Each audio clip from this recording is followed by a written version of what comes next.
বলুন কি কি বুনেছেন? কি সর্ষের জায়গা কোথায় দাদু? সর্ষের জায়গা কোথায়? তো কার্তিক পুজো তো বাড়িতে, তা চলুন আমাদের বাড়ি।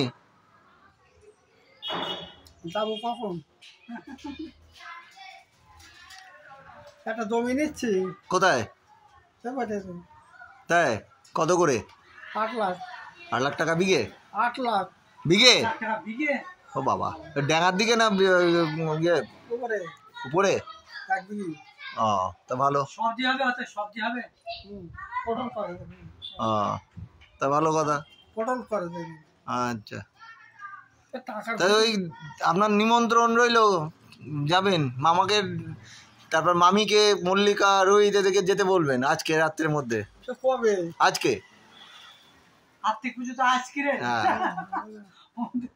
ঠিক আছে, যেতে বলবেন সবাইকে। তুই যাস করে আচ্ছা। গাড়িতে বলতিছে সে ধান, হ্যাঁ ওই সে মেয়ের ধান, হ্যাঁ সে বস্তা সাইকেল নিয়ে যাবো। বাড়ি যাচ্ছি। আচ্ছা। হ্যাঁ জমির কথাবার্তা হয়ে গেছে। এখন ও বলেছি টাকা রেজিস্ট্রারি অফিসে দেবো, এখানে টাকা দেবো না, বাড়িতে টাকা হবে না। কি 8 লাখ টাকাটা মুখির কথা? অনেক টাকা তো। হ্যাঁ তুই রেজিস্ট্রারি অফিসে যাবে, ফোনে মেরিয়ে দেবো।